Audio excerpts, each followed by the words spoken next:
Vamos para o capítulo seguinte? O capítulo seguinte fala sobre o IBS, o Imposto sobre Bem e Serviço, como é chamado aqui, mas na verdade é o IVA, né? Isso. Então, está aqui. O Imposto sobre Bens e Serviços, que é o IVA. Deixa eu esclarecer. A gente está falando muito IVA, IVA, IVA. E, de repente, no Brasil começou a surgir o IBS. O que é IVA? É Imposto sobre Valor Agregado, adicionado, acrescido. Aliás, em Portugal, o IVA é Imposto sobre Valor Acrescido. Portuguesada é fogo, né? Imposto sobre Valor Acrescido. Aqui, a gente está tratando como valor agregado, né? E em alguns lugares, valor adicionado. O IVA, ele é o imposto sobre o consumo, né? Por isso que é sobre bens e serviços. Imposto sobre o consumo. Ele é aplicado hoje em mais de 130 países do mundo, com muito sucesso, diga-se de passagem. Na Europa, da Comunidade Econômica Europeia, todo mundo usa o IVA. Canadá usa o IVA, Argentina usa o IVA, Paraguai e Uruguai usam o IVA, tem IVA em tudo quanto é lugar, né? Esse é o imposto sobre valor agregado. Muito bem. Por que no Brasil está sendo chamado de imposto sobre bens e serviços e não sobre IVA? Pelo seguinte, porque o imposto sobre o valor agregado é aquele, né? Você compra por 1.000, vende por 1.200, tem o imposto. Compra por 1.200, vende por 2.000, tem o imposto. Então, o imposto incide sobre o valor agregado, sobre o valor adicionado. Ele incide sobre um valor, enquanto que, na realidade, ele deveria incidir sobre o bem e serviço que está sendo tributado.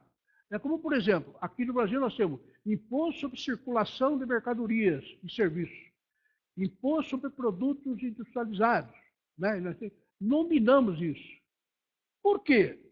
Porque o IPI, o ICMS e o ISS que existe hoje no Brasil é um IVA. O IVA nasceu em 65 na França e em 1967 o Brasil, rapidinho, já copiou. Porque a gente copia rápido, né? A gente copia errado, faz tudo errado, mas vai. Então, 65 na França, no Brasil, IVA.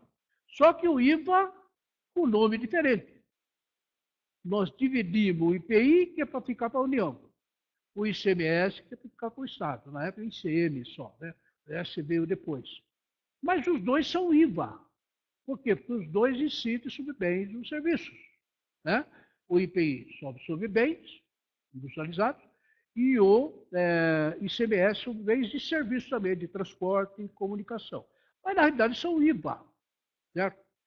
Então, é por isso que no Brasil, se vier um dia, todos esses projetos que eu mostrei aí, todos eles chamam o IVA de IPS, né, que é imposto, na verdade, imposto sobre operações com bens e serviços.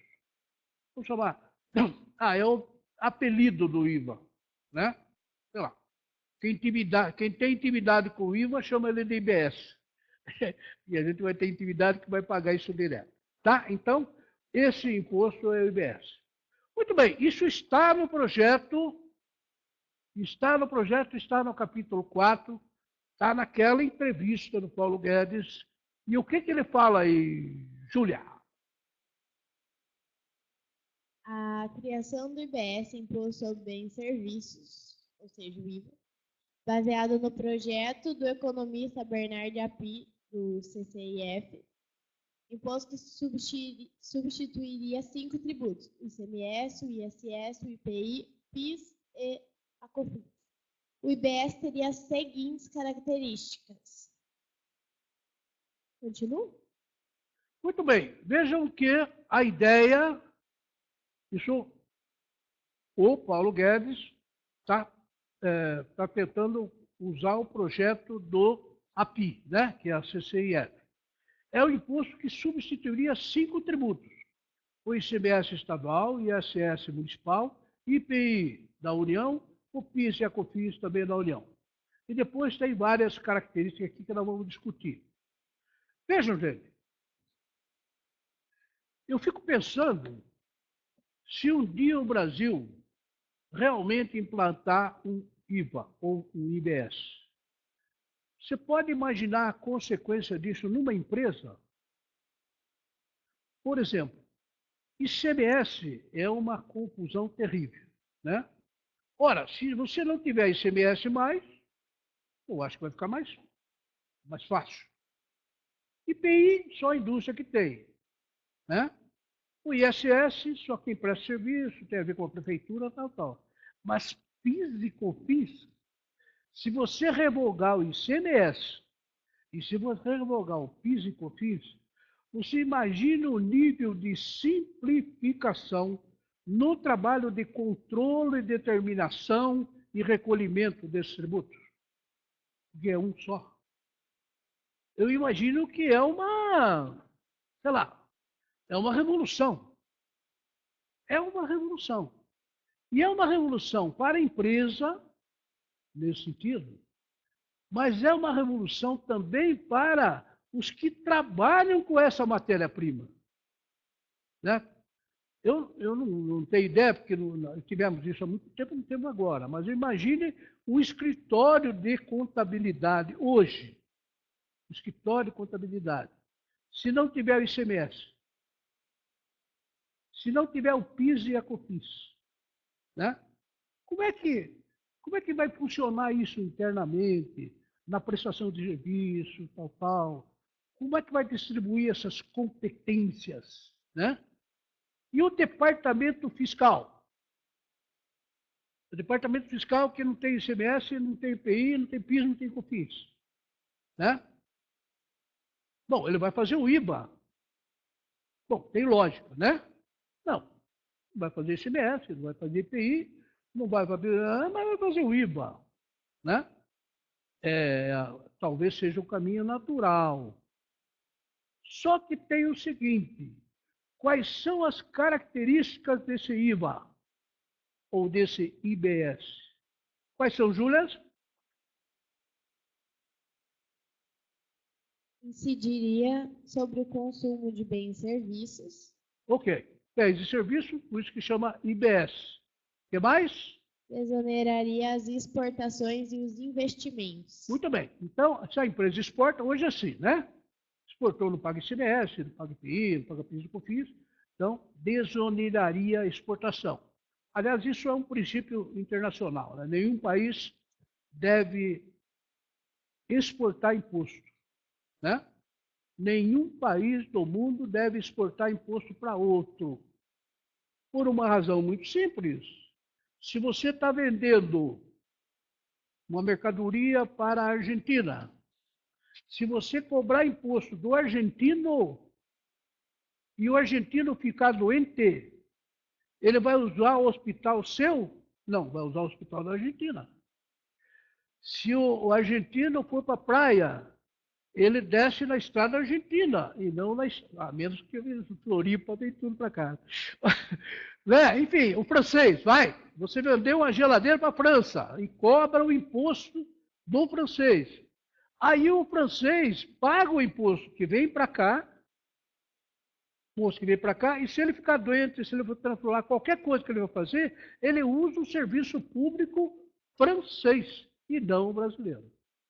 Por isso que, como princípio internacional de tributação, nenhum país exporta imposto. Toda mercadoria, todo produto que for para fora, ele é imune, é isento, como aqui no Brasil, né, pela nossa Constituição. Tá? Então é por isso que o IBS nem poderia ser diferente. Ele seria desonerado não só na exportação, como também no serviço.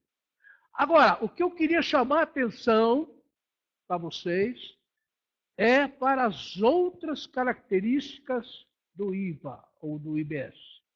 Vejamos, qual é a primeira, Júlia? Legislação uniforme. 26 estados e o Distrito Federal têm um só regulamento do IVA ou do IBS. Hoje nós sabemos que são 26 regulamentos do ICMS. E mais um para o distrito são 27. A ideia, a lei, o projeto, se puder ler qualquer projeto desses 3 aqui, e os outros também, a legislação ela tem que ser uniforme em todo o país. Segunda, Alíquota única. hoje nós sabemos que no lugar é 18, depois é 17, se é interestadual é 7, 12, não sei o que lá, né? Aqui é alíquota única. Parece que está sendo previsto algo em torno de 20% a 25%, mas no país todo. De qualquer operação. Você pode vender de Sorocaba para Tietê, de Sorocaba para Itapetininga, de Sorocaba para Juiz de Fora. Não, Juiz de Fora não, porque tem muita faca lá. Para Bahia, onde for. A alíquota é única. Uma alíquota só. Tá? E outra característica... Crédito financeiro. Muito bem. Um dos maiores dramas que o sistema de cumulatividade tem hoje, no ICMS, no IPI, no PIS e no COFINS, então pior ainda, é o que pode dar crédito ou não dar crédito. Ah, pode se acreditar nisso? Não pode. Aquilo? Pode. Quer dizer, é um cipual de legislação multiplicada e a Receita Federal e os órgãos complicam mais ainda. Né? Então, a ideia aqui é um crédito financeiro. Comprou, dá direito a crédito. Ah, mas compõe o produto, não compõe o produto, soma, não interessa. Comprou, tem imposto lá, você traz e cobra aqui. E compensa aqui. Né? Esse é o famoso crédito financeiro e não o crédito físico, que o crédito físico envolve qualidade, não sei o quê. Aqui é o crédito financeiro. Pagou, se acredita. É como, por exemplo, aqui no investimento que eu não falei, a sua empresa compra um caminhão. E lá tem 50 mil de IVA. Você toma o crédito inteiro. No mês da compra, foi uma vez só. Aqui tem um negócio de em 48 meses, 24, uma certa coisa. Né? Ali o crédito para investimento é uma vez só, seja quanto for. Né? Muito bem. O que tem mais aí, Júlia? A cobrança por fora. Essa expressão por fora está em aspas, aí dá a impressão que é algo ilegal, né? Ou dá para vender para mim por fora, não sei o quê. Não é isso. O por fora é a comparação da sistemática aplicada hoje ao IPI e ao ICMS. Né? No IPI, o imposto é cobrado por fora. Se for uma mercadoria por 1.000, a alíquota é de 20%, você paga 1.200 para a indústria. Sendo 1.000 da mercadoria e 200. Está demonstrado. O ICMS, não. Se for uma mercadoria por 1.000, o 18% está enfiado dentro do 1.000. Né? E, na realidade, fala que é 18, mas se calcular dá 22. A cobrança por dentro, ela é altamente prejudicial ao consumidor por 2 razões. Primeiro, ele não sabe quanto deu de imposto. E segundo, certamente ele está pagando mais imposto do que ele deveria pagar. Certo? Então é por isso que o IVA ou o IBS, uma das proposituras é a cobrança por fora, no bom sentido. Muito bem, o que temos mais aí, Júlia? O princípio do destino. Veja bem, de uma maneira geral, o ICMS ele fica com a receita da origem, né? Você fabrica essa mesa aqui em Sorocaba, vendeu para Soiaba da Serra, estado de São Paulo, tudo bem. Mas se vender essa mesa para Belo Horizonte, o imposto dessa mesa não fica para o estado de São Paulo, fica para Minas. É o princípio do destino.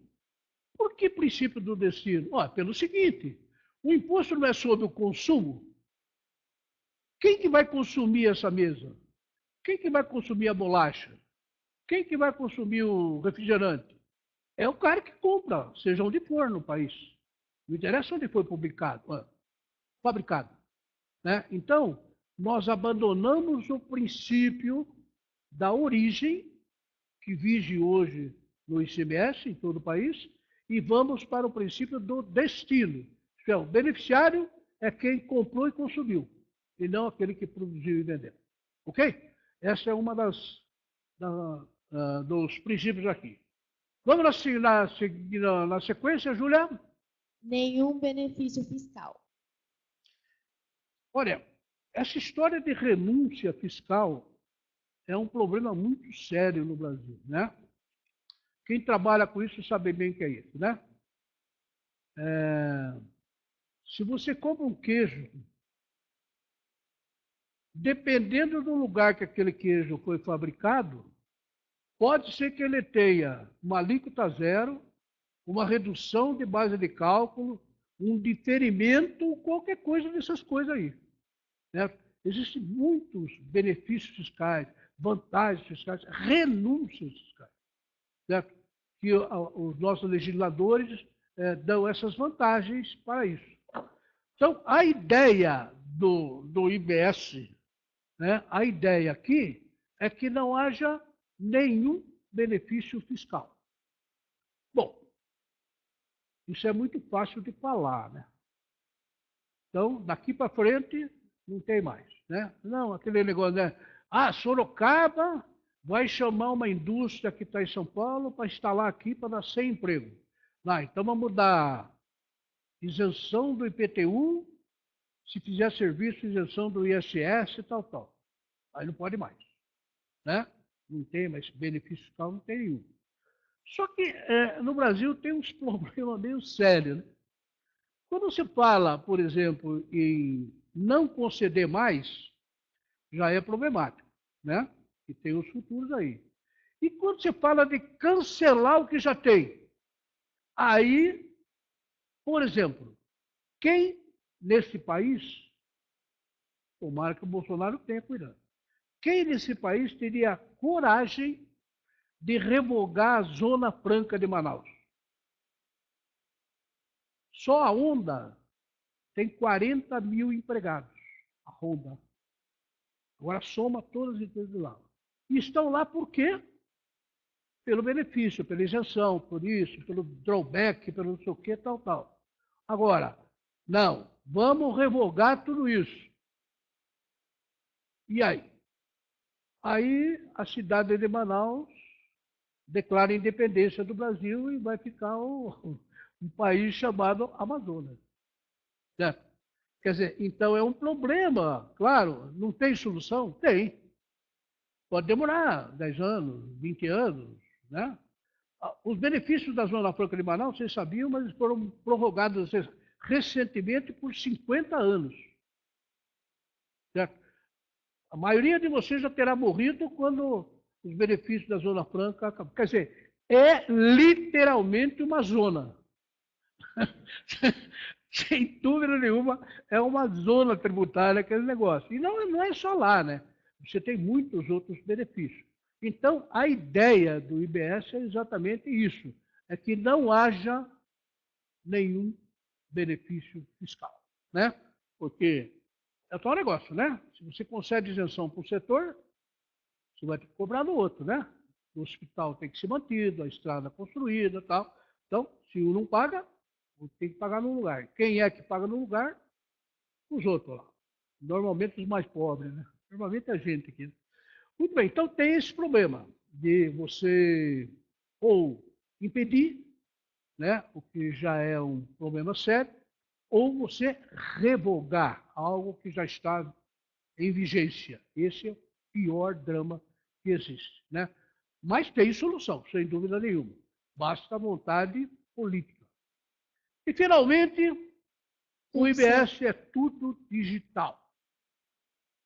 Ó, o Raul é uma pessoa muito simpática, ele não foi reeleito aí, mas se eu fosse no Paraná até votaria nele. O Raul, ele fala que no IBS dele, no IVA dele, não tem papel. É tudo digital. Eu não consegui, até agora, eu não tive até reunião com ele e tal, não tive oportunidade, mas eu não sei o que ele está dizendo com digital, né? Eu tenho a impressão que deve ser o seguinte, né? Você chega no supermercado, vai comprar um sabonete, mira no sabonete. Aquilo pimba. Aí você vai embora, sai correndo para não pagar. O brasileiro esses dias que estava em Nova York não tem ninguém. Entrou no supermercado, ninguém, absolutamente ninguém. E aí ele falou como é que faz, como nos foi. Aí ele, eu vou embora, né? Aí pegaram ele na próxima esquina, aí tal, tem um cara vendo lá pela câmera, tal, tal. Mas o Raul ele fala que é tudo digital. Então você pá o sabonete, que vai, sai. O que, que vai acontecer com aquele dado? No estoque do supermercado. Dali ele vai para um sistema fiscal, contábil. Né? Ali, se tiver que pagar, já emite a guia, já debita e tal, acabou. Quer dizer, não tem papel, não tem controle, não tem nada. Tudo digital. Isso Howlett fala. Certo? Porque, inclusive, ele diz que tem um amigo, sempre tem um amigo aí, né? Ele tem um amigo que criou um sistema que é uma maravilha. Isso funciona que é uma maravilha, né? Quer dizer, o que ele está querendo dizer é que, se for aprovado, já vem um amigão dele que é para vender. Não vou falar que ele tem uma comissão sobre isso, mas provavelmente. Muito bem, então, essa é outra característica, né? Certamente outras mais. Eu não mantenho tudo meio rapidamente, mas, segundo a apuração dele, é tudo digital. Muito bem, gente. Nesse material que nós fizemos, tem um problema que eu não consegui resolver, né? E está nesse recado aí. Vamos lá, Júlia. Uma dúvida é que o texto publicado pelo Estadão informa que o IUF substituiria quatro tributos federais, incluindo o IPI, o PIS e a COFINS, além do IOF. Na sequência, o mesmo texto também informa que o IBS, o IVA, substituiria 5 tributos, dentre eles o IPI, o PIS e a COFINS, além do ICMS e o ISS. Percebe-se claramente que deve ter ocorrido um engano, pois o IPI, o PIS e a COFINS constam nas duas relações, no IUF e no IBS. Então é interessante, eu não sei o que aconteceu, né? Se ler a reportagem que está lá, olha, se o IUF ele já extingue PIS e COFINS e IPI, como é que no IVA, que é a mesma coisa, vai extinguir a mesma coisa? Aí já é perseguição, né? Aí o PIS já falou, meu, eu fui extinto uma vez, fui extinto outra vez, como é que funciona? Então, tem um erro. Certamente não é erro do economista, do técnico, né? Com certeza é erro do jornalista, que o jornalista não é da área, não entendeu bem e aí mandou ver lá e tal. Né? Aliás, por falar em jornalista, né? É uma classe que eu admiro muito e tal, mas o jornalista é meio genérico, né? O jornalista ele dá umas informações com a informação que ele tem. Né? Às vezes nem sempre corresponde à realidade. Né? Você vê, por exemplo, todo mundo que fala do IBS ou do IBA fala que o IVA, o IBS, é o imposto único sobre o consumo. É mesmo? É, com certeza. É o imposto único sobre o consumo. Muito bem, o que alguns jornalistas andaram falando, e se não me engano até o William Bonner falou no Jornal Nacional, né? O fulano de tal é autor de um projeto do imposto único. Como é imposto? É imposto único sobre consumo. Quando você fala que é imposto único, né, na sua definição mais precisa, o imposto único é aquilo que você paga e não paga mais nada. Né? Nada, nenhum imposto estadual, municipal, nada, nada, porque é único. Né? Quem explica bem isso aí é o economista Marco Sintra, né? Que ele batalha com isso. Acho que ele desde que nasceu, eu imagino que o médico pegou ele para a perninha assim, bateu na bundinha e ele gritou, imposto único. E até hoje ele só fala de imposto único. Aliás, ele foi eleito deputado, duas magistraturas, não foi nem mais, porque aí o papo do imposto único foi meio chato e não votaram mais nele. Mas agora ele está voltando. E está de novo falando do imposto único. Tá? Então, essa definição dada pelos jornais, etc., tal, nem sempre são muito claras, né? Seja porque o cara falou alguma coisa, mas não foi bem entendido, e o jornalista falou algo errado, seja porque o próprio jornalista pesquisou, achou alguma coisa, entendeu que era daquele jeito e mandou ver e acabou tal. Né? Por isso eu chamo a atenção para esse detalhe que pode haver algum problema. Ok, pessoal? Alguém quer discutir o IVA? Eu imagino que a hora que o IVA começar a rodar aí, a gente vai falar muito sobre isso, né? Como tem uma transição de 10 anos, né? A gente vai ficar bastante tempo falando sobre isso. Alguém quer discutir o IVA, algum aspecto, alguma dúvida, algum comentário, alguma crítica, né? Se quiserem fazer, fiquem à vontade. Ok?